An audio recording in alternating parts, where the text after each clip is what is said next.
you, Sean. Good evening. Today is November 1st, 2001. My name is Jeffrey Mullen. I'll be acting as chairman of the Board of Appeals at the at this hearing. With me are Frank O'Brien and Nicholas Gray, members of the board. Today we have three applications in front of us. The first application is an application submitted by Hang Lin. Is that correct, Lin?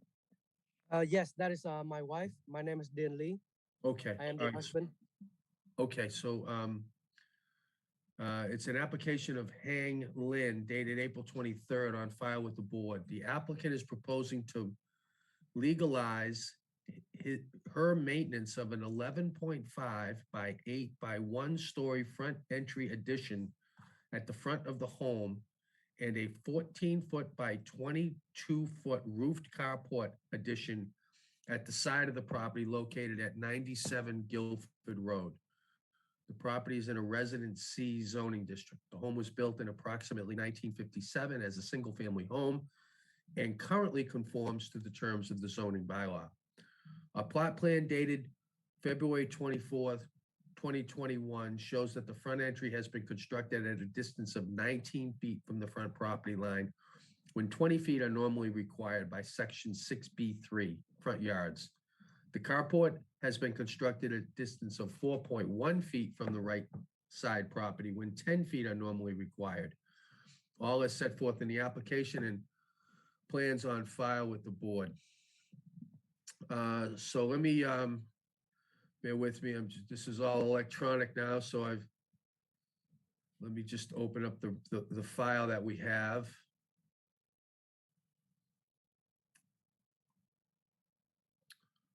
Bear with me, sorry. Okay. I have I have with me some materials. I have the application for relief submitted by Ms. Lin. I have a letter from Mr. Prondak, the Milton Building Inspector, dated April 14th, 2021, explaining the reason for this hearing as dictated in the advertisement that I just read. I also have a letter from Hang Lin explaining the situation that I won't read, but explaining that. Let me just read a piece of it. Due to my shallow knowledge of being a first-time home buyer, Mr. Prondak has explained that the steps should have been taken, such as pulling a permit. I was then asked to supply a plot plan and certified draw plan of the property. I recently submitted all documents to Mr. Joseph Prondak. I hope that you will pardon my shallow knowledge, and I hope you could walk me through this process, et cetera. So that's a 2-page letter on file with the board. There's also a plot plan or a plan of the proposed deck at 97 Guilford that's been prepared by Land Mapping, a survey company in Andrew Square in South Boston. There are plans of the existing home and the carport as constructed, or as proposed, I should say, in several sheets that were prepared by T Design LLC of 1248 Randolph Avenue in Milton. In several sheets. That is the extent of the submittal. So we've got the application for relief in the form of variances, the 2 variances I noted, the letter from the applicant, and a set of drawings.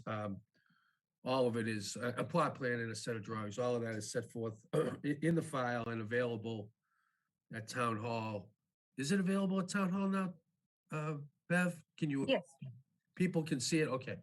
So people who want to see that to make arrangements to visit Town Hall. Now I see Mr. Lee, Tien Lee. Yes, sir. Is with us. Mr. Lee, welcome to the Board of Appeals. How can we help you? This is a very new process to me, but I would like to introduce myself and my wife. We bought the home in late of December in 2017. It's our first home ever. We love Milton, and we wanted our kids to go to school there. My wife and I were both accountant. We operate a CPA tax firm here in Randolph.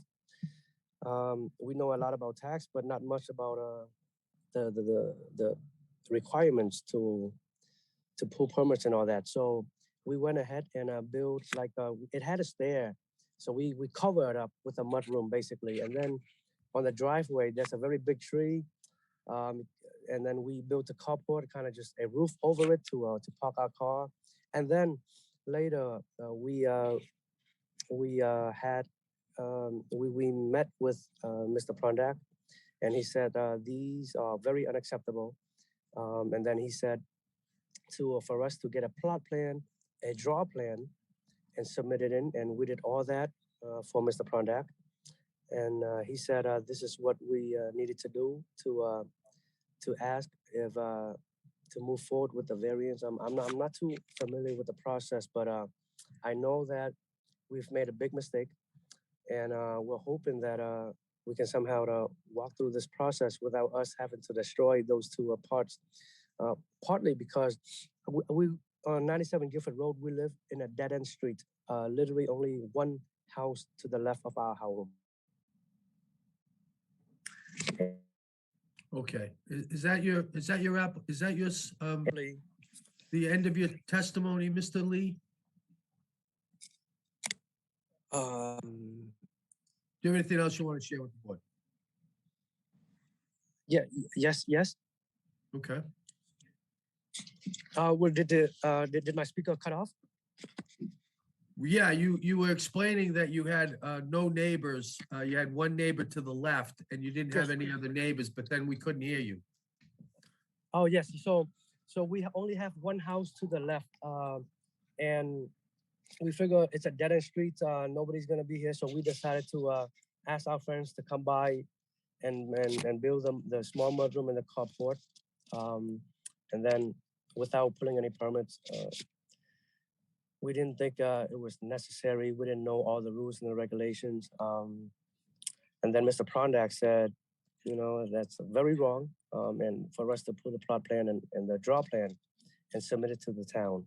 And of course, we did that right away for him. And he said to move forward with this application.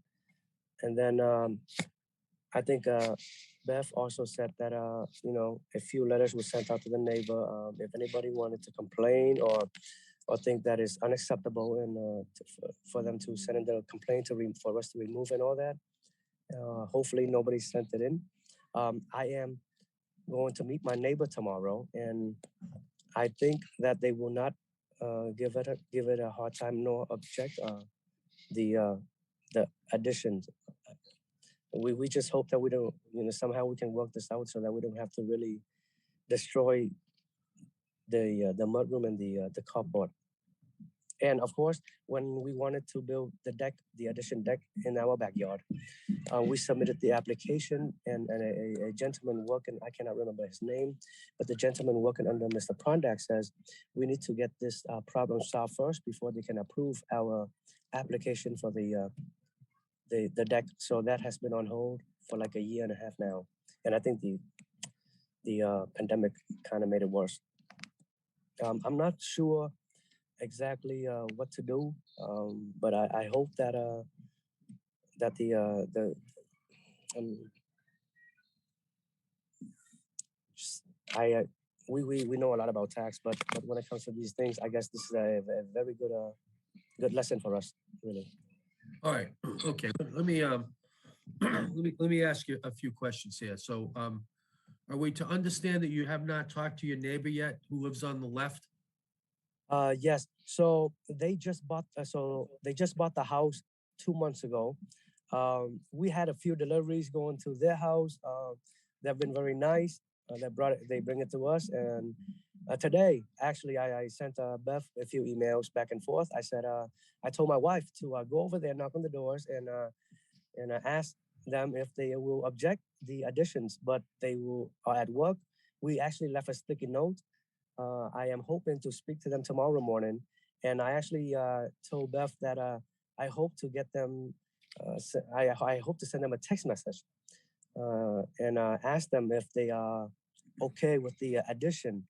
And I will tell them tomorrow that I built the mudroom and the carport without pulling the permit.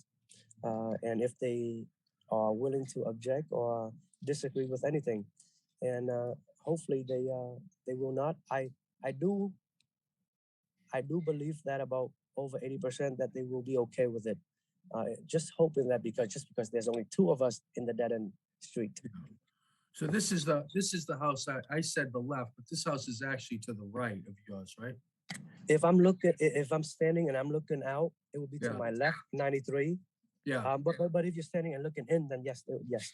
yeah, all right, so, and, so the situation is that the encroachment, for the, carport is right up against the highway, and the smaller encroachment for the portico, the porch, is on the street. Is that correct? So so the carport, we build the carport is to the right of the home. It's about 5 to 8 feet against the fence, and then from the fence to the highway is another 5 feet, I would say. Yeah, I don't understand that. It's to the right of the home. Isn't it to the left of the home? Looking at the home, it's to the left. Yes, yes. If you're looking at to the home, then it's the left. Okay, fine. All right, we're gonna look at the home. It's to the left. That's important because the abutter is to the right. Right? When you say the term abutter, what does that mean? The person who lives next door to you, if you're looking at your home, that person Yes. is on the right. Yes, yes, yes. So Okay. my house is the very end. Yeah, yeah. Now, when you made the improvements, the front porch, is the house uniform in appearance? Is it all painted the same color and looks as if it was designed that way? Or is there some lack of uniformity with the improvements? So the house, the current right now, the siding is yellow.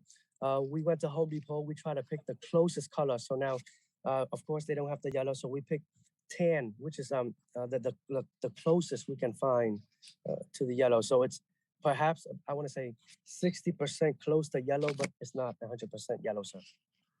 Okay. Did Mr. Prondak indicate that there were any issues with the quality of construction? And or did Yes. he inspect the improvements?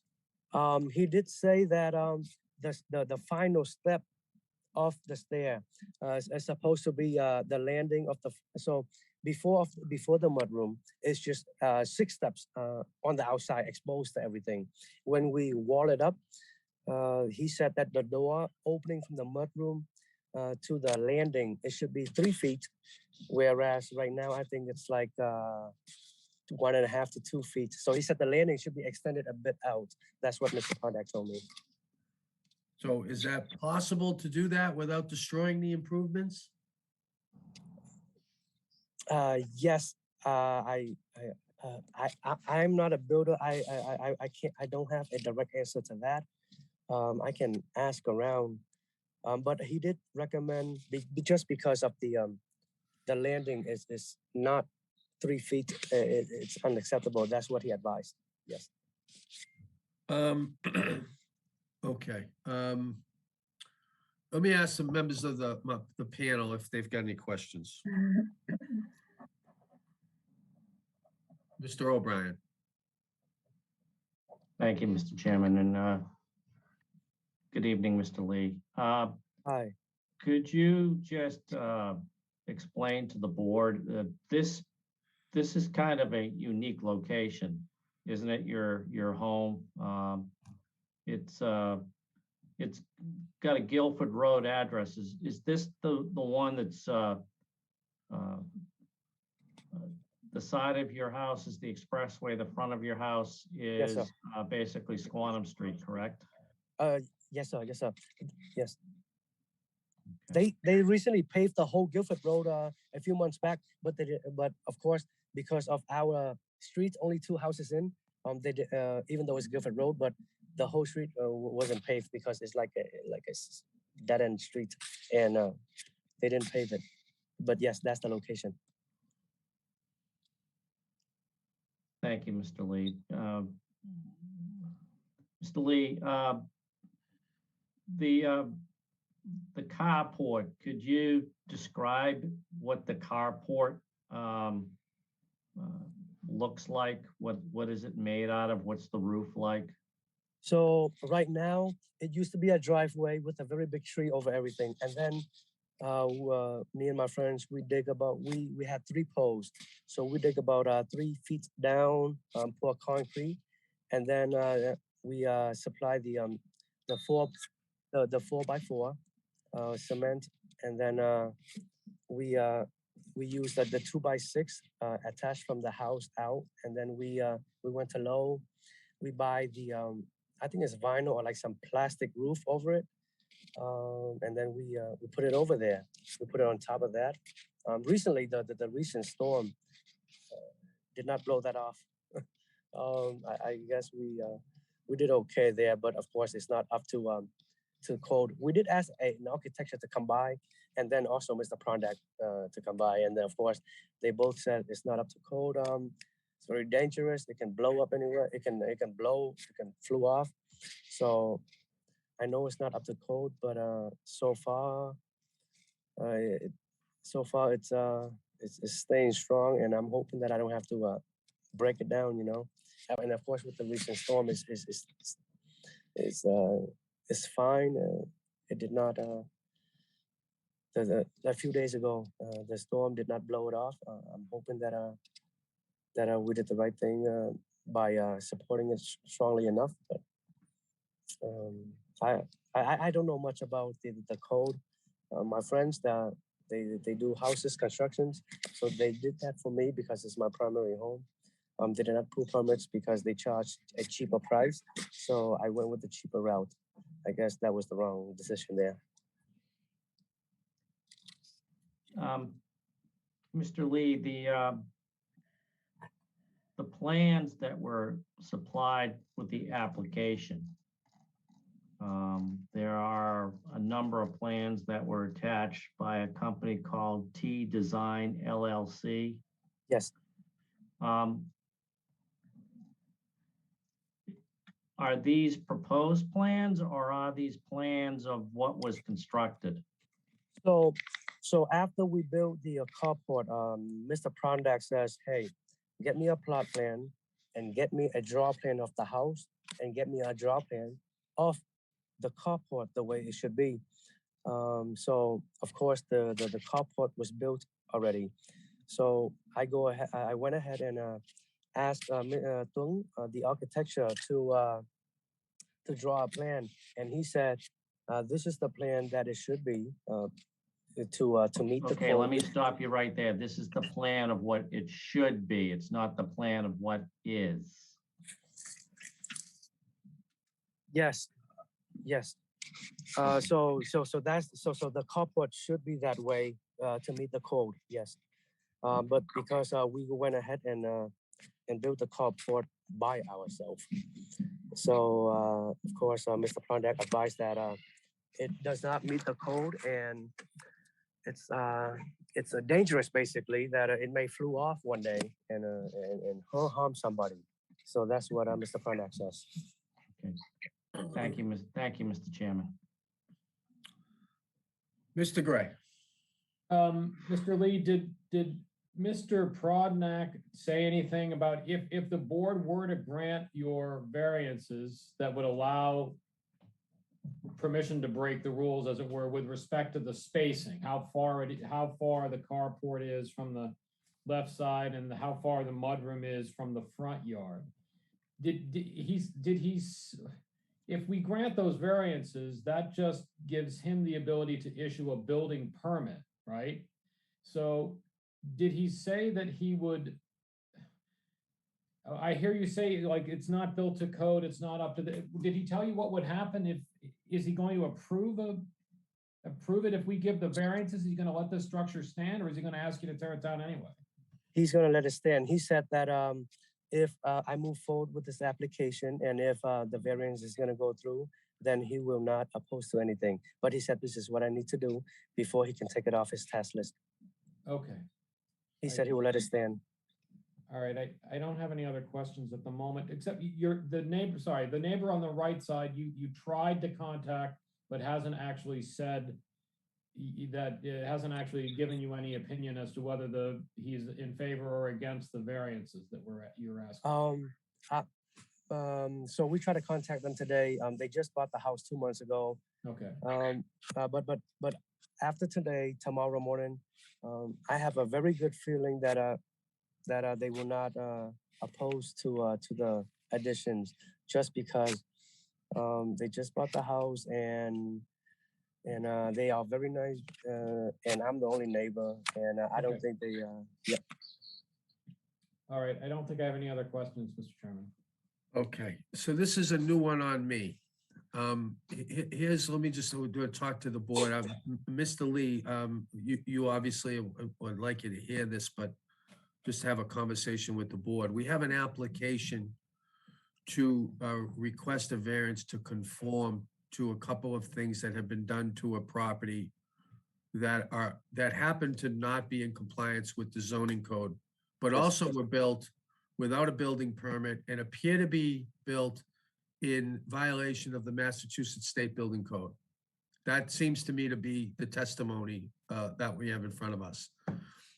Is that what we've got? I think so, yes. Yeah. I'm not prepared to act on this. And to the extent I am, I would be prepared to deny it. Although I'd like to hear the board. I think Mr. Lee, there's a couple of issues that I think I would argue for a continuance of this for a couple of reasons. This is, to Mr. O'Brien's point, this is a really unusual spot in town, right? This is, as you go up to Squantum at the light, these are the houses over on the left. You really can't see them because they're down in a valley a little bit. There's one Yep. house right next to the expressway, and there's that one abutter that Mr. Lee has referred to a few times, bought the house a couple of years ago. So it's pretty unique. It's great to have these houses approved. I think that's great. I don't think it's great that Mr. Prondak has concerns about their compliance with the building code, and I don't think it's great that they violate the code. But I think more importantly, we've got two issues. One is, I think Mr. Lee has to confirm that the abutter does not object to the variances, given the standard in the bylaw. And secondly, I think we need to get a report from Mr. Prondak as to the validity, as to whether or not he would actually issue a building permit prospectively, despite the fact that the improvements might be out of code. It seems to me they need to be inspected. And I understand Mr. Lee's issue here, which is he can't get the building permit for the deck issued until he brings the current building into compliance. Yes. But I'm not sure us issuing a variance is going to make the building compliant with the state building code. That's a whole separate issue. So I feel like we would be taking a bad situation, making it worse by doing something without the abutter having a chance to weigh in, number one, but also to get a report from Mr. Prondak as to the condition of the improvements and whether or not they were built in compliance with the code. That's my sense. I don't know. Mr. Chairman, I'm in wholehearted agreement with you. This is way too loosey-goosey for me in terms of what needs to be done, what has to be done. There are building code issues in addition to the zoning related issues. And Mr. Lee, I do appreciate the fact that you're owning up to what is clearly a big mistake here, but I think as Mr. Mullen said, I don't want to make a bad situation worse. So yeah. I'm also of the mind that if I had to vote today, I would say no. However, I'm prepared to grant a continuance, and I don't usually do this. As a matter of fact, this might be a first. Mr. Lee, I would suggest to you that you get some professional advice. Mr. Lee, you're a tax attorney. I would seriously suggest that you consult an attorney experienced in these matters in the town of Milton in order to guide you through this, because this is a unique situation, and you've got a host of problems here, sir, that are going to need to go through. Never, honestly, I've never done that, but if there was ever a case, it would be this one. So I may be overstepping here a little bit, but I just there's a lot of issues here, sir. Mr. Gray. I'm in alignment with much of what both of you have said. I would be uncomfortable granting a variance at the moment on the current record. And I think the idea of a continuance is the correct move at this point to allow the applicant a time to seek professional help if he wishes, and to speak with his neighbor and to develop the case a little bit.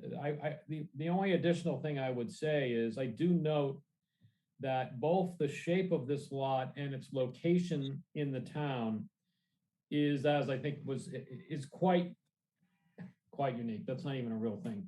It is the type of lot and the type of situation, I think, that the standard of a variance could be met if it was done correctly, right? I mean, it abuts the expressway, but I don't think we're there yet. If we had been coming in with an application that before the stuff had been built, we had proper plans in front of us and the neighbors had assented, I think this is the type of case that routinely the board might grant. But as it stands at the moment, I think a continuance is the best way to go forward in order to allow more time to develop the case better. Yeah, I agree with that, Mr. Gray. Mr. Lee, let me tell you where we are and what you're hearing from the board. So you've got an option here. The board will, if you want, the board will proceed to rule on this application. However, the board is telling you if it does rule, it's unlikely that it will be approved tonight. That's number one option. The second option is to say, we'll extend this for a period of time that will permit you to do two things. Confirm where the abutter is with respect to the property, and you're going to do that tomorrow, is what you said. Yes, sir. If you don't do it tomorrow, you do it in a short period of time. Yes, sir. I agree with Mr. Gray. This is a pretty unique situation. You've got that dog leg of a street and kind of a funny spot. I think all due to the expressway's construction all those years ago. But that's the first thing. The second thing is I think you need to talk to the building inspector, Mr. Prondak, or one of his assistants, and you need to get a letter or some type of report on the status of these improvements. Because I mean, the board's going to want to have some reliance and some advice from the building inspector with respect to code compliance, retroactivity, inspection of the improvement, what needs to be done, what doesn't need to be done, et cetera. There's just too many outstanding issues. So my feeling is that, it's your option, but we would be willing to do that and then to hear this matter, to continue this matter and to consider it on its merits when both of those issues have been resolved. So what would you say to that, Mr. Lee? So my understanding is the first thing I need to do is to make sure that my neighbor is okay. I'm going to talk to them tomorrow. They're going to be fine with the addition without putting the permits. The second thing is I'm going to reach out to Mr. Prondak and ask him to reconfirm again, because he spoke to me verbally that if I can have the board to approve this variance, then everything will be fine as is. He won't make me break anything down. Yeah, well, not interested in so much in what Mr. Prondak is going to or not going to do. I don't want to. The board is not replacing our judgment for his.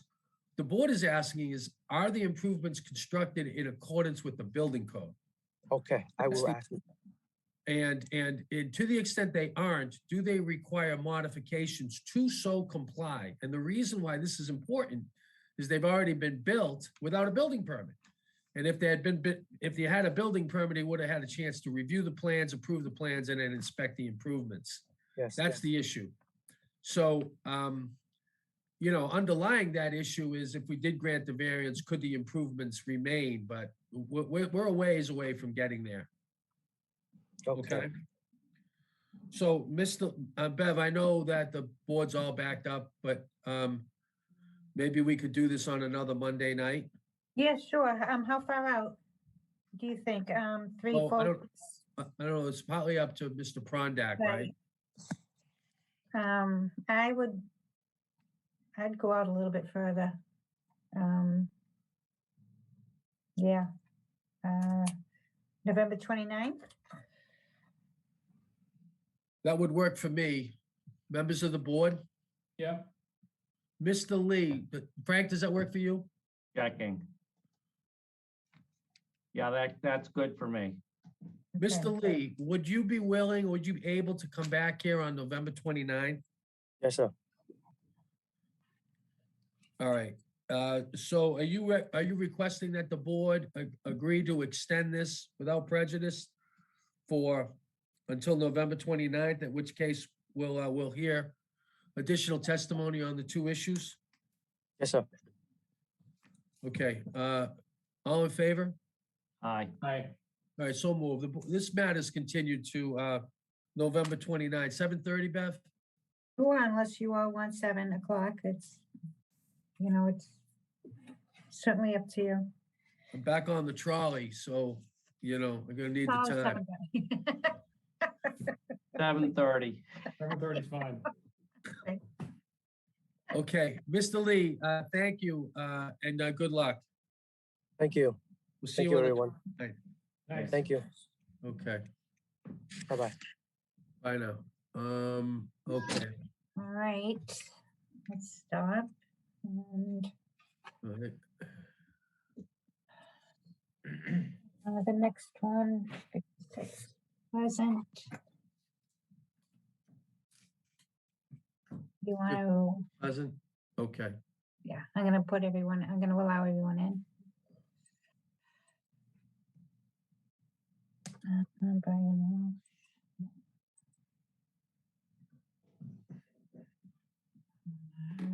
Walsh. I think that's it. Okay. Let me just start this. Okay.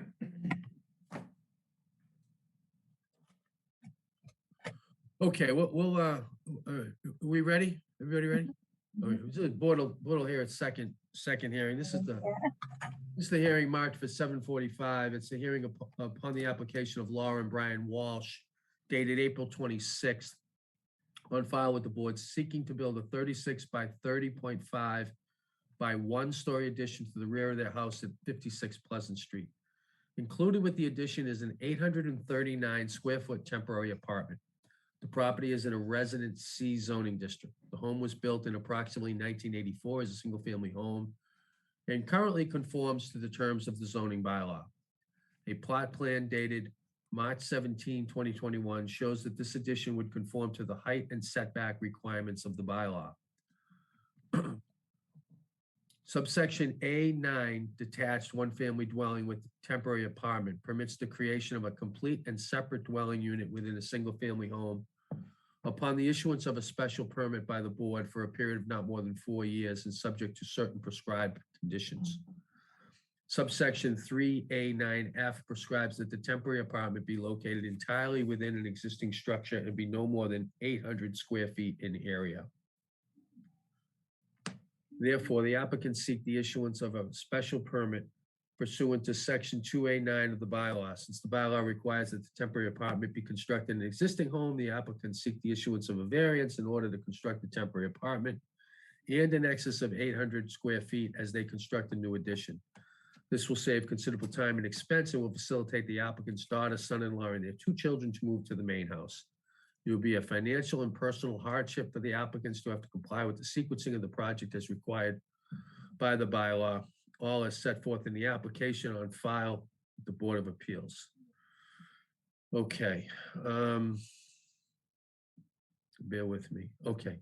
So I have in the file, my name is Jeffrey Mullen. I'm acting as a chairman. With me are Frank O'Brien and Nicholas Gray, members of the Board of Appeal. We have that, I just read the ad that appeared in the newspaper publication. I have the application submitted by Mrs. Mary McKettrick on behalf of the applicant.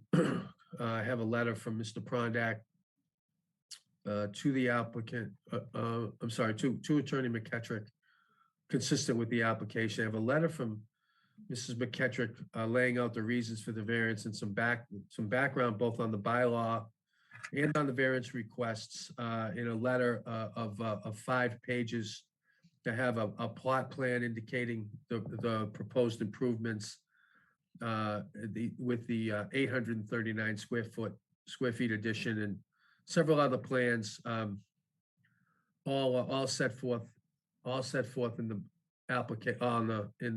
in the application and available to the public for public inspection. I see that Mrs. McKettrick and the applicant are here. Welcome to the Board of Appeals. How can we help you tonight? You're on mute.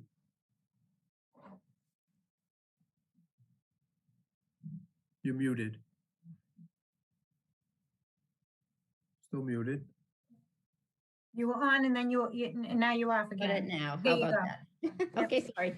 Okay, good evening. I'm Marion McKettrick. I represent the applicant, Brian Walsh. I'm sure you all know Brian. He's our former town moderator, was on the school committee, has lived in Milton for many years with his wife, Laura.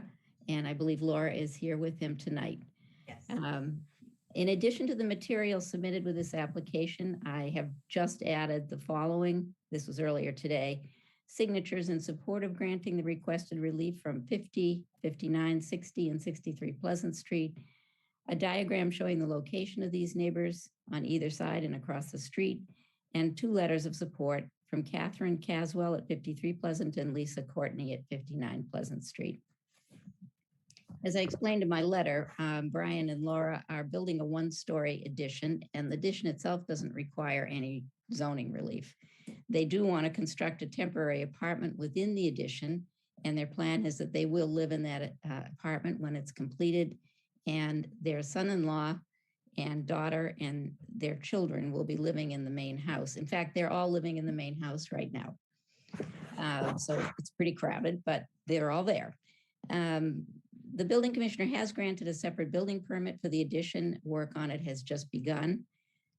This application is for a special permit for a temporary apartment, a variance to allow simultaneous construction of the apartment, and addition because our bylaw requires that you build these apartments in existing houses, and a variance to allow the apartment to be slightly larger, 839 square feet, than the 800 square feet, which is the maximum area allowed in our bylaw. As this is similar, to a number of other applications the board has approved.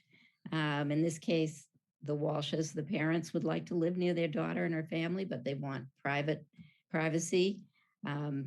We use that term age in place. In this case, there is an additional reason for the new single-story living area because Laura has been diagnosed with multiple sclerosis and may eventually require an accessible living area and more support from her family. So the apartment has been designed to accommodate that requirement. It has a single bathroom, a single bedroom, living area, and a kitchen, and everything is going to be sized so that it can be navigated by someone if Laura ever needs to use a wheelchair. We provided 2 layout plans, one for the addition with the apartment and one for the addition, the apartment area without the kitchen. Without the kitchen, it would become a pool room and a recreation space, and the kitchen appliances can be easily removed. There is already an existing 2-car garage and driveway on this lot, which is an unusually large lot. It's about 20,000 square feet, and this is a Residence C zone. So the garage and the parking space provide plenty of area to park the cars for everyone. So this application satisfies a requirement for a temporary apartment. You can check off all the boxes except for the one that says the apartment has to be created in an existing house. That will require a variance. And then as far as the variance for the very small additional area, they actually came in with a little bit larger plan to begin with. They've made it smaller. This is as small as they can get it and still have the space that they need in order to provide handicapped handicapped accessibility. And I'm not talking about technical, legal handicapped accessibility, but the apartment needs to be designed so that it can be moved around easily in this situation. This is minimal relief as far as the variance that's requested. The other relief for constructing within the apartment is something that there have been a number of applications before you like this. It is takes extra time if you have to complete the addition and then come back, especially now that the Board of Appeals is very busy and it takes a long time to schedule a hearing. So I would ask you to consider granting the variance to allow the apartment to be constructed as they build their addition, and to consider this minor dimensional variance, which is has good justification in this case. So that concludes my summary of the application. I don't know, Brian, do you want to add anything to that? Well, thank you, Mary. No, I thought that was an excellent summary. And again, Laura grew up in town. I've been in town and actually been a town meeting member since the early or mid 80s. And this is a way for us to stay in town and have a situation that I would be comfortable with going forward, especially having family close by. Thank you. Thank you. We hear from the members on the application. A quick question, Mr. Chairman. Mrs. McKettrick, thank you for a very well presented and very logical presentation. I wish all of the ones that deal with this particular section of the bylaw were as clear and as well laid out as this one is. She has a lot of practice. Oh, that's great. Just two quick things for the record. First, there's an additional roughly 40 square feet you alluded to that's needed for handicapped accessibility. If you would just expand upon that a little bit, and just for the record, just a few additional words on the sequencing, easy for me to say, beyond what you said. Well, let me just explain in general. The problem is I've seen this actually in other applications. It tends to come up sometimes after the fact, because when people build these apartments, they don't think about the fact that they may eventually need assistance moving around. And they find that they don't have doorways that are wide enough, that they don't have enough space to build a bathroom that allows them to move a wheelchair around in the bathroom and move around the way you would have to if you were handicapped. So in this case, I'm not the architect, and I think the architect is here tonight. So Brian can address that if he's not. No, I guess I'm sorry, that's my other application. I don't think he is here, but Brian Phillips, Brian Phillips is Brian's son-in-law, did work on these designs, and we worked together, and I always sort of push to meet that 800 square foot minimum or maximum.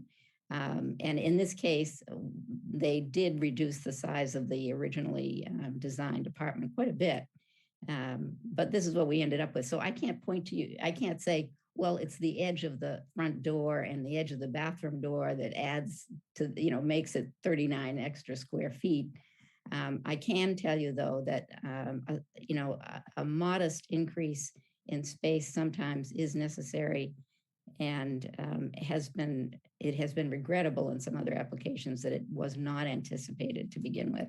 So here, I think they've designed what they need. Perhaps someone who didn't have this accessibility issue would have no need for that extra area, but that's why we're asking for it. That's the best I can do to explain it. Thank you. Just a word on the sequencing. What do you mean by the sequencing? You mentioned that it needs to be built at the same time, both things. Yeah, I'm sorry. Yes, what's happening here is they are building an addition. That's going to happen anyway, even if you turn down their application.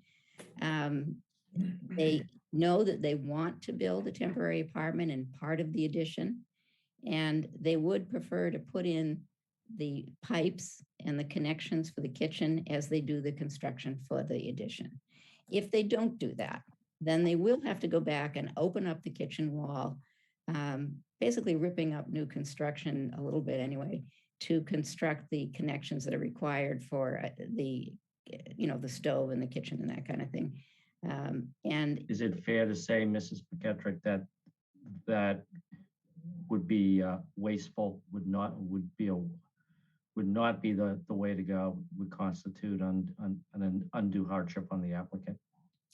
yes, that's part of it. It's definitely wasteful, and it certainly does. It costs them extra money for no really good reason that I can see. The other problem is one of time. Right now, both families are living in the house together without the addition. So it's pretty cramped, and that's going to be going on for a while because it takes a while to construct the new addition. And it would certainly be preferable for the family to be able to separate into the two units sooner rather than later. They'll be able to spread out once the addition is built, but why add undue hardship by additional delay by waiting to allow them to complete the apartment? So that would be the second part of the rationale. Thank you, Mrs. McKettrick. Thank you, Mr. Chairman. No further questions. Mr. Gray. I think Mr. O'Brien has covered my questions. I don't have anything further. Thank you. Mrs. McKettrick, can you explain a little bit about the family? Sure. Daughter, the son-in-law, the two children. Yes, I have to look at my letter though. Give me a minute.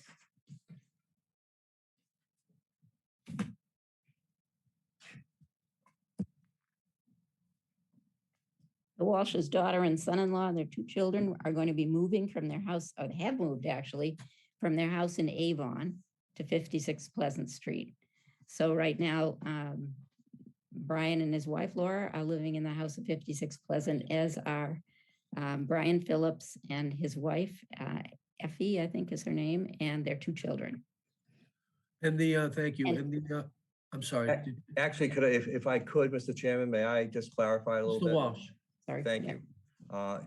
Yeah, so it's my daughter Caitlin and her husband Brian Phillips, and they have two children. Their oldest, Olivia, is a second grader. So naturally, they had a real interest in starting a school year that they would finish in the same school. So they've moved in early with us. So the daughter Olivia could, and she attends the Collycott School, and they have a 2-year-old son as well. So that's the family. It's a family of 4, in addition to Laura and I. Great. Thank you. The letters that came in this afternoon or this morning, is that the totality of the abutters? I think the only person they haven't been able to reach is there's a relatively new, the back of this lot, it's more than 100 feet from the back of the addition to the rear lot line. And then that house at the rear actually faces Route 28. And there's a relatively new resident in that house. And I don't think Brian has been able to speak to him. They would have received notice of the hearing. I don't know if you've heard anything from them. Those are the only ones. Nobody in proximate to the improvements. No, the most proximate neighbors to the improvement, as you face the house, the neighbors to the left, they've written a letter, I believe, and they've certainly signed the letter of support. Neighbors to the right, and then the neighbors across the street, although you really won't be able to see the addition from across the street. Yeah, okay. And Mrs. McKettrick, you're representing to the board that this application otherwise complies with the bylaw requirements with respect to these types of apartments in every respect, with the exception of the size. That's correct. Yeah, okay. Okay, I don't have any further questions. Further questions of the board? Okay, so we'll consider the application in public session in accordance with the open meeting law. Mr. O'Brien, do you want to be heard? Thank you, Mr. Chairman. I'm prepared to vote in favor of this. This is the exact type of situation that this particular bylaw was put in place for, notwithstanding the fact that these types of accommodations have generally not been favored in the town and through its zoning code. I again repeat, I thought that the application was very well presented, logical, checks off all the boxes that need to be checked off in terms of this very particular bylaw. I think the addition of 40 square feet, so roughly, so it's 839 square feet. That's reasonable from my point of view in terms of making this useful for handicap accessible type of construction. And finally, I agree with Mrs. McKettrick. There have been several cases that this board has approved variances like this, where we have modified the timing and sequencing so as to prevent wasteful practices that a slavish adherence to the bylaw could perhaps have required. So again, to repeat, I would be voting yes for this application. Thank you, Mr. O'Brien. Mr. Gray. I concur with Mr. O'Brien. I think that this is exactly the type of project that would this bylaw was designed to assist with. I think the increase to the size of the addition is a little bit less than 5%. Is what we're looking for extra space. Not quite de minimis, but close. And I think overall it's a reasonable application of the bylaw for granting the special permit, and I do not object to granting both the variance as to the sequencing and as to the size. Thank you, Mr. Gray. I concur with my colleagues. We've had this a bunch of times now, and Mrs. McKettrick has been kind enough to walk the board through this several times. It's a small variance. It's reasonable. I would have maybe been a little bit concerned about the size, only because it creates a little bit of a slippery slope, right? So how big did these units get? But on these facts, which both are reasonable and understandable, I think it's appropriate, particularly given the small variance that the board will approve. I feel like, we don't have to remind anybody listening to this hearing the housing issues that the town is facing, and the board is such an important part of, but this is another unit, right? That's one way to look at it. And for that, and I've said this many times when we've had this before, I will repeat my request. I'm not exactly sure who to make this request to, but I'd like the town meeting to reconsider this bylaw so that we don't have to keep revising it to do exactly what Mrs. McKettrick and Mr. Walsh and his wife and family are asking us to do, and that is to vary the terms of the bylaw to provide for when an addition gets built, you don't need a variance. So in other words, you do an addition for this purpose, which seems to me to be a natural evolution of the bylaw, and perhaps somebody could look at a reasonable accommodation of a couple with some special requirements, whether those be, to Mrs. McKettrick's point, whether they be technically handicap accessible or otherwise just accommodate this kind of living for people with needs that might be beyond what would otherwise be required. So that's a little bit of a speech, but I've made it before, so I wanted to make it again to see if we can improve the bylaw under the theory of continuous improvement. So a long way of saying I too support this. I applaud the applicant and Mrs. McKettrick for the presentation and wish you best of luck on the improvement. Now, as Mrs. McKettrick knows, we'll take the board a little time to put the decision together, and this will be a special permit with the two variances be issued in writing. There's a 20-day appeal period. You'll record that in the Norfolk Registry of Deeds and go about your business. I imagine that given the fact that construction has started, there's certain time pressure here, or perhaps not, but the board will do its best to get this decision written and issued promptly, Mr. and Mrs. Walsh, so that you can have it. Okay. Are there any questions? Mr. Walsh. I just want to thank you for your consideration, and I appreciate the remarks, and frankly, we've done a lot with the town. We'd like to stay here, and this is terrific that you're approving. Absolutely. No, I'm in full agreement with that. Thank you very much. Mrs. McKettrick, are we all set? We're all set. Thank you very much. Okay, good. Good luck. Good luck to you. Okay. Let's see. 85? Yeah, I'm just setting up, just one sec. Okay. Um, I can do this one, guys, if you want me to. I'm, your pleasure, whatever. Yeah, whatever. My pleasure would be not to focus on Blue Hill Avenue. That's oh, my that's pleasure. right. Who's writing that one? Jeff? You know, if you want me to take it on, I'm happy to. Do you have the, do you have a prior one that's just like this? Yeah, Okay, yeah, I have several. that would be great. I've even gone so far as to halfway draft a form that Mr. Prondak could use to get the information for these things. You're the best. Thank you, Mr. O'Brien. Ms. Sutton, just make that note, Bev. Frank O'Brien has that. It is duly noted. I couldn't wait to write that. All righty. I All right. think we're ready. There's somebody else on here that I don't know who it is, but I guess we'll just see. All right. Okay. Alrighty. Okay, so my name is, good evening. My name is Jeffrey Mullen. With me are Frank O'Brien and Nicholas Gray, members of the Board of Appeals. We're here for the 8 o'clock hearing upon the application of William Scottina and Scottina, is that right? William Scottina? You're on mute. Yes, Okay, great. All right, thank you. William Scottina and Cynthia Yang, dated April 30th, 2021, on file with the board for a special permit from Section 4, non-conforming uses of building and land. The applicants propose to demolish a detached garage and build a 28.5 by 20.5 by 2-story addition to the rear of the property at 85 Warren Avenue.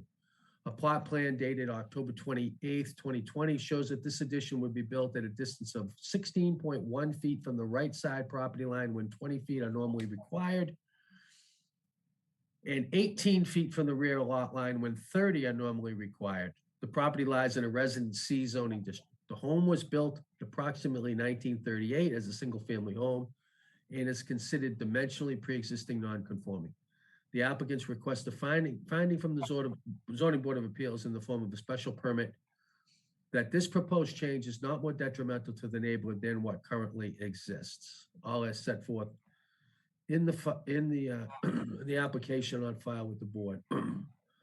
Excuse me. I have with me an application of Mr. Scottina and Mrs. Yang issued by written by Mrs. McKettrick, of a letter from Mr. Prondak, Milton building inspector, consistent with the application I just read. I have a letter from Mrs. McKettrick indicating that she represents the applicants and explaining the reason for relief. We've got a plot plan of the property on Warren Avenue, the intersection of Warren Avenue and Grove Street, showing the improvements. I've got several plans of the property. I got the deed to the property, an assessor's plan, and other information about the property in the file. We also have a letter. We have another letter here. Bear with me. Okay, so we have a letter from three people whose name I unfortunately I can't read. 89 Warren Avenue, 79 Warren Avenue, 79 Warren Avenue, indicating that they've discussed the proposed addition with the neighbors, Mr. Scottina and Mrs. Yang, and understand that the new addition will require variance and a special permit to remove the rear garage, and have no objection to the Board of Appeals regarding the relief. And then we've got a letter from Mr. Carew and Mr. Capucci. Is that right? Carew and Capucci? Correct? Okay, thank you. We've received notification and details regarding the special permit. After reviewing the details of this proposed construction, I'm going to read the whole letter, okay? Just bear with me so that I have this on the record. We've received notification and details regarding the special permit application of William Scotina, and Cynthia Yang. After reviewing the details of this proposed construction, as we own the abutting property, we've become very concerned about the negative impact of this proposed construction on our property and home at 14 Grove, as well as a negative impact on our quality of life in our neighborhood. While Bill and Cynthia have always been pleasant neighbors, the proposed expansion of the house would result in a much larger two-story structure that would loom over the left side of our property line and significantly change our neighborhood and characteristics of our property. The town bylaws allow for a special quality of life in that the houses are nicely spaced and separated, 30 feet in the back, providing privacy, noise reduction, and spacing, along with the trees and lawns. This zoning is one of the reasons we were attracted to buying our house in Milton and why we reside here. During 7 months of the year, we spend a great deal of time on our back deck, enjoying the outdoor atmosphere. If this large two-story house expansion were built, we would lose privacy and open sky in our own backyard and deck, as the structure would be located directly up to our left, dominating our skyline view. The proposed departure from the bylaw at 85 Warren Avenue would be detrimental to us by decreasing spacing between the houses, reducing privacy, reducing our open sky view to the northwest, and possibly reducing our home value. We are against this appeal and would like the town of Milton to uphold the zoning laws. We hope this appeal permit will be denied. Timothy Carew and Paul Capucci. I think that is the full extent of the application that we have on file and the contents of the board's file. I see the applicants and their attorney are here. Welcome to the Board of Appeals. How may we help you tonight? Good evening, McKettrick. everyone. Good evening. Good evening. I'm Marion McKettrick. I represent the applicants. Cynthia Yang and Bill Scotina are both here. You can see them on your screen. And I'm going to add a little bit more information to what you just summarized very well. I did send you 2 other documents, and I will be discussing these a bit later. One is the plot plan showing a suggested line of screening in the back of the lot line. And the other is a rendering of evergreen screening that we sent for the So board.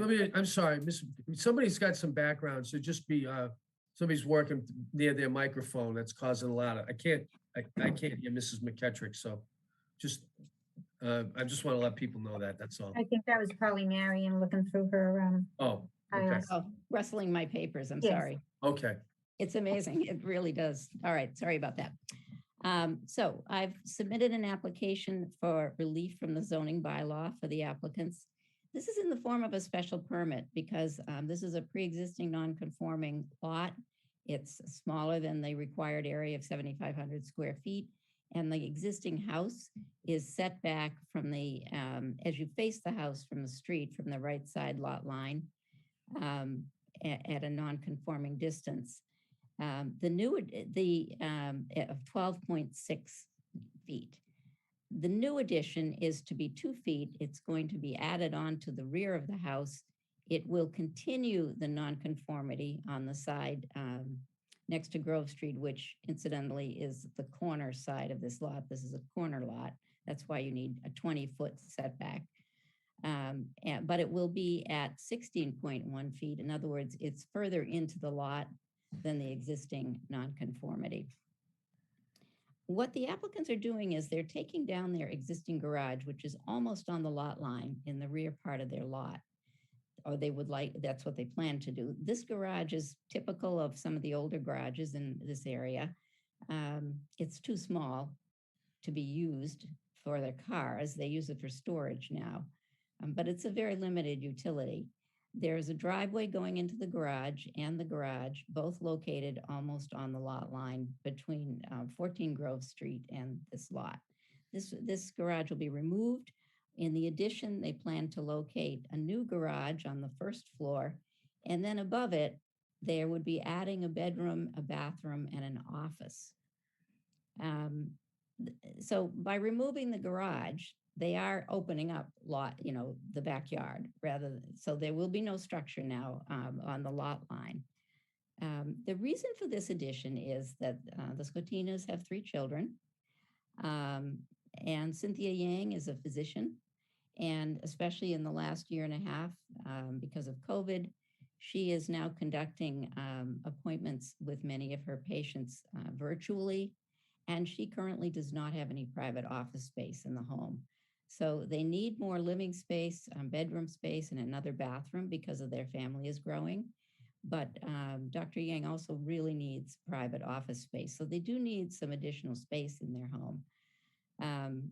The reason for the 2-car garage is simply that the addition is sized so that the second floor and the first floor are the same size, and you could fit 2 cars in these dimensions as proposed. And that means their cars are not going to be on the street in the wintertime. They're not going to be visible in bad weather. And so, at least in the view of the applicants, what they're doing by taking down the garage at the rear of their lot and now moving their driveway closer into the lot and away from the neighbors, and providing enough space so they can actually garage their cars. These are all improvements to the property and benefits to all of their neighbors and to the neighborhood in general. It's a very congested neighborhood. It's the same neighborhood that I live in. I'm across Blue Hill Parkway. Most of the houses in these neighborhoods are in pre-existing non-conforming lots. These lots were created, some of them on an 1899 or 1898 recorded plan. They are certainly small, but they provide wonderful living space for all of us. And there are a lot of additions that have been added onto these houses, and they all face the same problem. They all have the same type of issue. Just a little bit more detail, the exterior of the addition will match the existing house. The rear of the addition, as it faces the neighbor's lot at 14 Grove Street, will not have any windows in the rear except for some smaller windows along the top edge of the addition. That's because the garage is on the first floor. There are no windows in that part of the garage. We have, as you know, the Scotinas have talked to all of their neighbors, including the neighbors who are here tonight who have written a letter in opposition. They did think originally that there wasn't a problem, but upon consideration, it looks as if the neighbors are concerned. So one of the proposals we wanted to make to you tonight was the applicants certainly would be willing to plant significant screening along the back lot line, which would increase the privacy for their neighbors. They didn't have time. They talked to their neighbors. I'm not sure this is a solution. It's something they'd probably want to address themselves. But they did provide you with a sketch plan just so that you could have some idea of what they're talking about, if that's a solution to the problem. This is a special permit, not a variance. If the standard is substantial, whether there's substantial detriment to neighbors and to the neighborhood, the general area. So I've given you the reasons why the applicants feel they are making improvements and that their addition will not be a detriment to the neighborhood. And I'm certainly very interested in hearing from anyone who's here tonight and from the board as to their thoughts. Thank you. Questions from the board?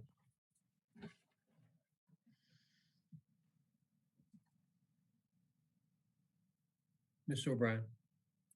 Thank you, Mr. Chairman. Ms. McKettrick, did I hear you correctly that on the new addition that it would be set in a bit from Grove Street, so it's essentially fully behind the building, the existing building? Yes, it's fully behind the building. It's also further in than the edge of the house. So, the ability to extend a dimensional nonconformity, which an applicant has as long as they fulfill the special permit standard, doesn't require that you make it less. But in this case, this addition is pushed in further than the non-conforming side of the house. It's not as close to the side lot line as the house is already. It does go into the backyard. It does extend that non-conformity further into the backyard. You see what I mean?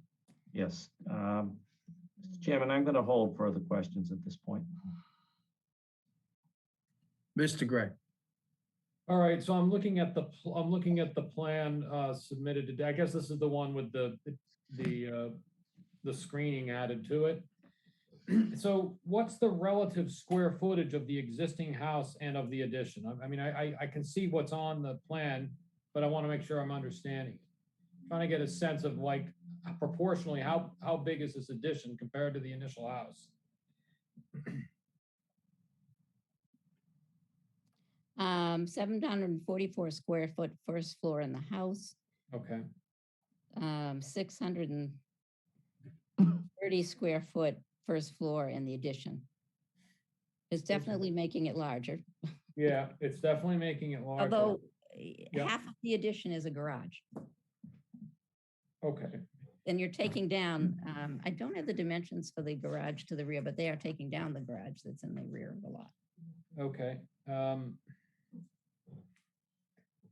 Let's ignore for the moment the existing garage, which looks like it's a small one-story building from the Google Earth image I saw of it, right?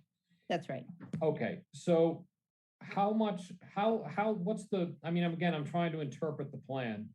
How long is this addition? How many feet? It's Going, is, I think is the architect here, by the way, just in case I'm reading this wrong. Yeah, Joe 20 Genduso is here. He is the Yeah. architect. Do you want to answer these questions, Joe? Just Sure. to make Hi. we're accurate? Thank you. right, yeah, my name is Joe Genduso. I'm responsible for the design before you. So to answer your dimensional questions, the addition from the rear of the existing house to the rear of the garage and the addition above, which aligns, is 28 feet. okay, And then the width of the addition is about 23 feet. And it sets back 3 foot 3 inches from the existing plane of the house on Grove Street. okay. Yeah. I guess what I'm most concerned about at the moment is how the size and the massing of the proposed addition with respect to the rear lot line. Right. Well, if you were to look at the right side elevation on the Yep. plan, my intent was to make the addition less in terms of massing and in terms of height Mhm. than the original home, so that it didn't overwhelm the home itself or the lot itself. Right now, the addition does set back 18 feet from the rear property line. Okay, And I've also incorporated a hip roof to match the hip roof of the existing house, but to also cut down on shade and shadowing that a gable roof would Right. create there. So I tried to make every effort to diminish the height and the scale of the addition and still allow for the spatial requirements of the client. all right, so I'm looking at the rear elevation. So is it fair to say then, and I think you just said that, but for the record, that the proposed addition is lower in height than the Correct. existing house? Yep, And it is, as viewed from the rear of the property, it is narrower than the existing house. correct, Correct, okay. right. That's correct, yep. Okay, that's it for the moment. Thanks. Okay. Let me ask if there's anybody in the audience who'd like to speak in support of the application. James Waters. Mr. Waters? Hi, how's it going? Can you hear me? Yes. Hi, yeah, no, I think, You just give us your name and address, please. yeah, my name is James Waters, live at 89 Warren Ave. Welcome. Thank you. And, yeah, no, I think that, you know, this will be good for the neighborhood. I think it'll be improving. You know, I'm always happy to see a good neighbor stay. And I think, you know, for their family, it's good benefit. And, you know, I'm on the left side of the house if you're looking at it. And I did speak with, you know, Bill. He came over and he did talk to me and he addressed any concerns that I had on my side, and he was very accommodating. That's Okay, all. thank you very much. So let me just make sure your property is between You're over towards Winthrop Street? Yes. Yeah, okay. All right, thank you. Would anybody else like to be heard in support of the application? There's no one else. Let me ask if there's anybody who'd like to speak in opposition to the application.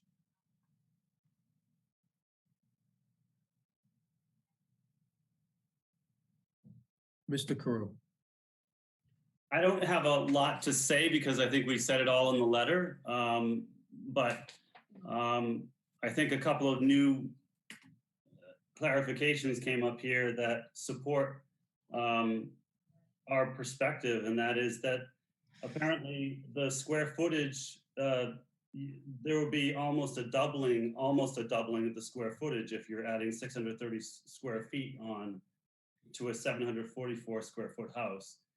It and the effect of a large house on this small lot so close to our property line is we feel is negative, a very negative impact on our property and our lifestyle. And we feel that the zoning laws of Milton are there for a reason, to keep things comfortable and spaced out. And this is why we bought our house.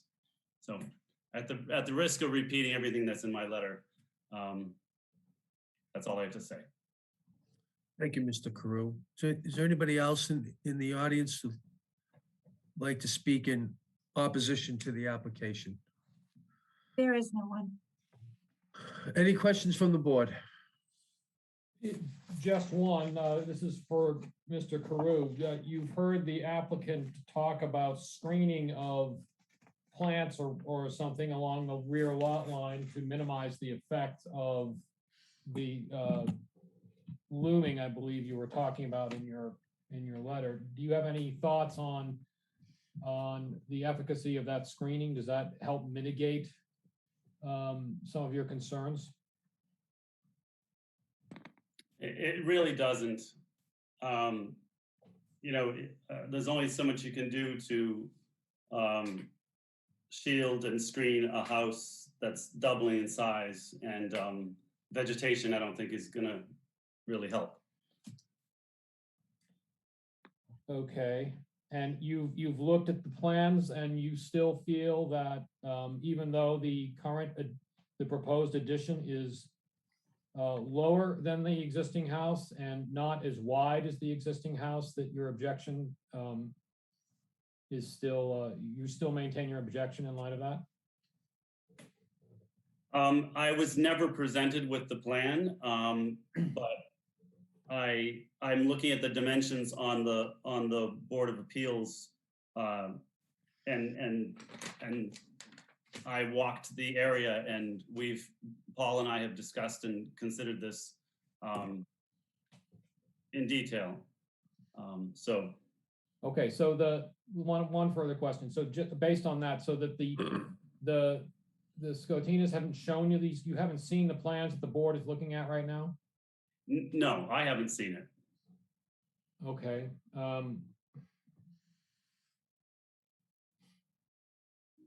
Maybe I'll hold off from further questions for the moment. I mean, Bill told me he showed me on his phone one day, but I don't know if, I don't remember seeing a plan, and if it was on a phone. And I guess I would just, sorry to interrupt. I guess I would just say that looking at the plans might be an opportunity for you to have more information and make a more informed decision about whether or not, just to confirm or modify your objections to it.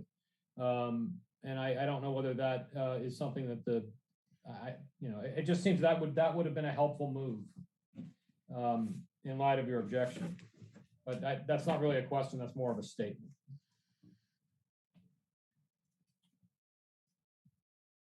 I don't have anything further at this time, Mr. Chairman. Okay. Mrs. McKettrick, could you speak to the standard that we're working with, Section 4? Yes, the Section 4 standard for extending an existing nonconformity is a special permit standard.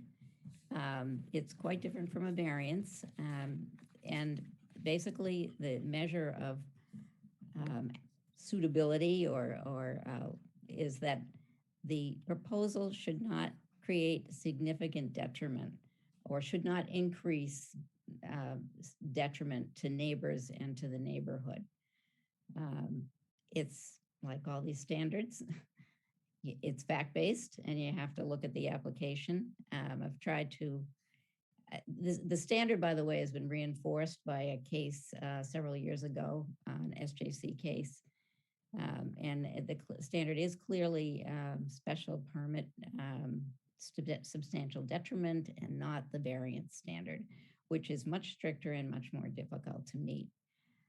In this case, I've tried to explain, and I think some of the discussion has also illustrated some of the reasons why this should not be a significant detriment or a detriment to neighbors. And I will say that the neighbor's house to the rear, of course, like this one, is on a non-conforming lot. And this house will, the applicant's house certainly will be larger when this addition has been constructed. But it'll be larger. Half of the addition is going to be a garage located underneath. So they're not adding such a huge amount of space. And there is a benefit to removing the rear garage in the driveway, which is right next to the neighbor's lot line. So that is something that sort of mitigates the effect. The design has been carefully done so that it will not be we're not just extending the house back in exactly the same size so that it becomes a monolithic rectangle. It has some design features. It's lower, it's narrower. It will look good when it's completed. And it will certainly create a more livable space for this family and for every family that owns this house afterwards. So those are the arguments why this application meets the no substantial detriment standard. It certainly is somewhat subjective, and I understand and sympathize with the neighbors as well. I do believe that as the neighbors look at this addition from their rear deck, they're actually looking into the yard at 89 Warren Ave, and they're not looking from their deck, at least, directly into this backyard. They'll still see the house and the addition, and so will everyone else. But a number of neighbors think it will be an improvement and don't see it as a problem that the house will be larger. Of course, it's closer than it's allowed to be to the rear lot line. This is kind of an unfortunate layout for this lot because it's only about 50 feet wide, but it's 100 feet long. And as a result of that, the owners do have to meet the full 30-foot setback at the rear, which they're not able to do.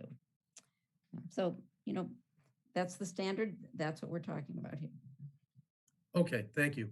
Is there anything else from the applicant? I don't believe so, Okay. unless, the owners want to add something. Okay. How about members of the board? Any further questions? Do you want to begin to deliberate? Mr. Chairman, I don't have any further questions. Mr. Gray? No further questions. Mrs. McKettrick, before we deliberate, and do you have any? I'm sorry, I'm not here. I can't hear you. If you went We're about to, well, before we deliberate this, do you have any further requests of the board regarding the circumstances if the application is not successful? Well, if the board, I would be interested in your taking a sense of the board before you vote, because if the board is not inclined to vote for this application, then I think we would want to ask to withdraw without prejudice to see if there is any other alternative. The other alternative would be to continue the hearing and continue discussion. I don't know if that will solve the problem. I don't know if there's a way to satisfy the neighbors based on the existing application. Well, let me A little bit in a quandary as to how to proceed, but I would appreciate any initial feedback that you can give us from your discussion before you close the hearing. The special permit standard, the reason I asked the question is that the use to be made will not substantially increase any detrimental or injurious effect in the building or use on the neighborhood. Agreed that it is what the board says it is based upon experience and past practice. these, especially since the Supreme Judicial Court's decision, these have increased, and we've seen a fair bit of these in the last few years. I certainly want to hear from the members. I have to say, I think the elevation in the drawings that Mr. Gray was speaking to, I think it's on sheet 7 of 11 in the PDF we have, the lower left, is a very difficult elevation in light of Mr. Carew's letter, which really speaks to privacy. And with respect to the hedges that are added, all of the issues are happening at the top elevation. And while the lower garage will be removed, the garage is only 1 story, the addition is 2 stories. So I appreciate the fact that the building doesn't technically double the square footage, occupied square footage. The building really is being doubled, and it will loom over the abutter. So I am concerned about this in terms of trying to meet that standard. That's my sense. But obviously, I'd like to hear from the members as to whether or not they share, and I'll, will be persuaded based on their wisdom and experience. Well, Frank, do you want me to, you were about to, well, all right, whatever. I tend to agree with you, Mr. Moen. I like the project. I like the addition. When I first read this application this afternoon, and looked at the plot plan, and the concerns of Mr. Carew, my overall impression was that it's a rather large addition. It's almost doubling the house it's fitting on the lot, right? So that's correct. Well, I think I could find myself saying that the detriment to the overall neighborhood is not increased from this addition.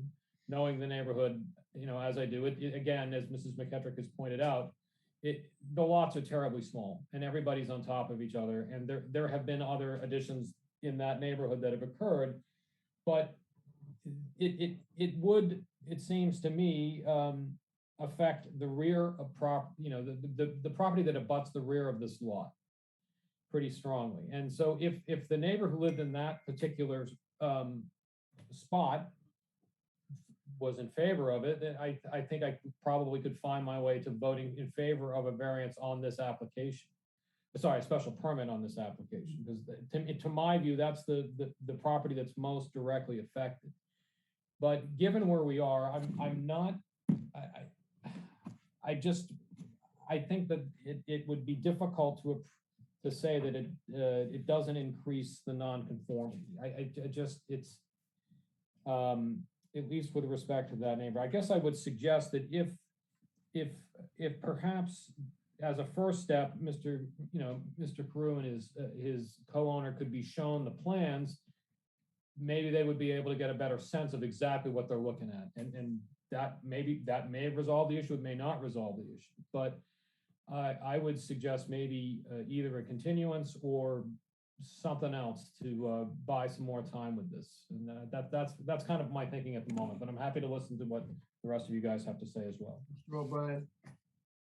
I would agree with Mr. Gray that a continuance may be a good way to go here. This is the classic case, if you will, with the special permit standard, because it's one of those standards where you know when you see it, and reasonable people can have differing conclusions. So the trade-off here is you get rid of a garage that's closer to the lot line, that is, let's face it, not very sightly. You add a substantial 2-story addition to the back of the building.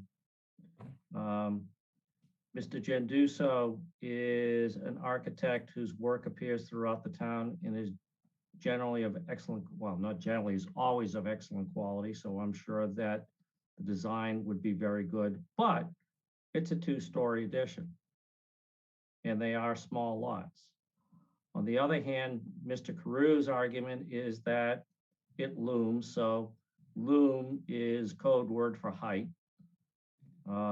The other thing that I would note is that if you're in the backyard of Mr. Carew's property and his co-owner, and you're on the deck, and the plans in front of us don't have a deck in there, assuming there is, but even if it is, and assuming that they're in the yard, it doesn't exactly meet up. So it's offset a little bit. If you look at the plans that are provided to the board, I don't know if that is indeed the case in real life, or it's just something that shows up on the plans that are before the board. So it's a classic thing of balancing the equities. You're doubling the size of the house, basically. So that is a significant addition. I guess at the end of the day, I would have to say that I'm firmly undecided. So I would like to see if there's an opportunity for the neighbors to see if they can come to an accommodation on this. If they can, great. If they can't, then we're going to have to make a decision, or at least I'm going to have to make a decision. So that's where I'm at, Mr. Chairman. Okay, thanks. I mean, I'd be happy to vote on this. Ms. McKettrick, do you have anything you'd like to add? No, I just say that it seems likely to me that at least a continuance would be helpful. I don't know if it will resolve the situation, but it would allow discussion in more detail, review of plans, discussion of alternatives, modifications. It's impossible to do that in the hearing tonight. I mean, you don't have anything before you, and neither do the neighbors. We have an architect helping with this project, so I think that if the board is willing to continue it, some time could be taken to see if there are modifications that would make this more acceptable. If it turns out that we're just talking about a completely different project or something like that, then I would notify the board, come back to the hearing, and then I would ask to withdraw without prejudice, just so that if the applicants are able to come up with a new design that is different enough that it has to be a new application, that they're able to do that quickly and not have to wait 2 years. So my request would be to have a continuance if possible. Let me just say, I don't want to create a situation where we're putting pressure on Mr. Carew to do anything. Yeah. This is none of his doing. He's the abutter, and he's expressed fairly articulately what his concerns are, which to me are why we have the zoning code. And what the board is expressing is that this is a pretty big change, which will affect the abutter.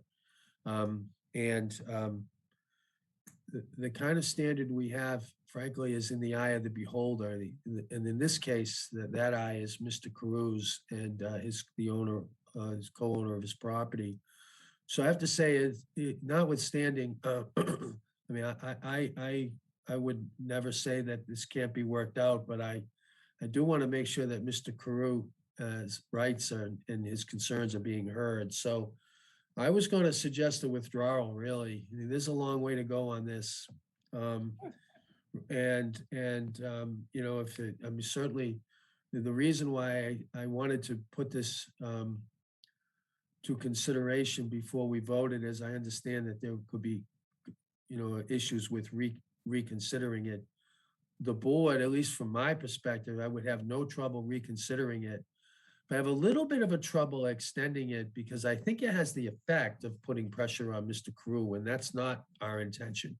Mr. Carew, you can certainly speak for yourself. I mean, you've proven you're more than capable to do that. You wrote a nice letter and you were articulate in your in your comments. I don't want to overstate the case, but that's my concern.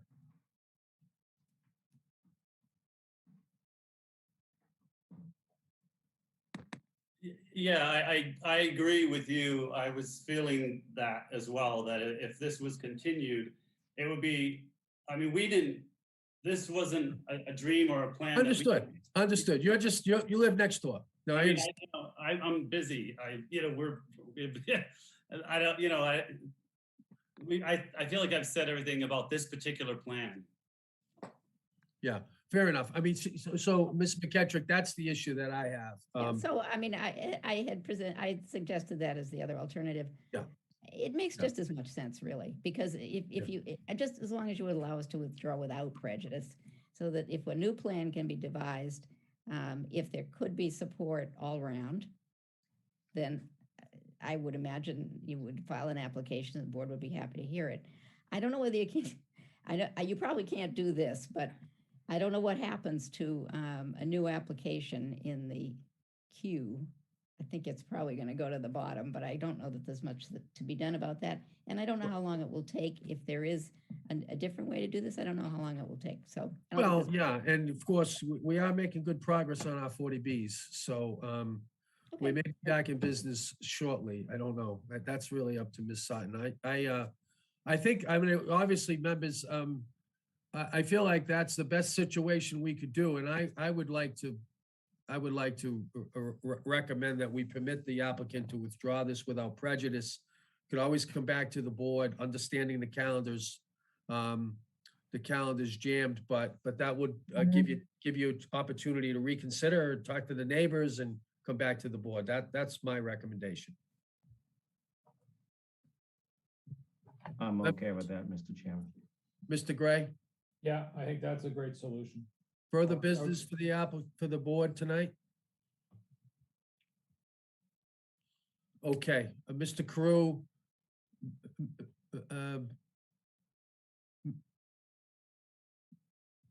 I don't know if the applicants want to be heard.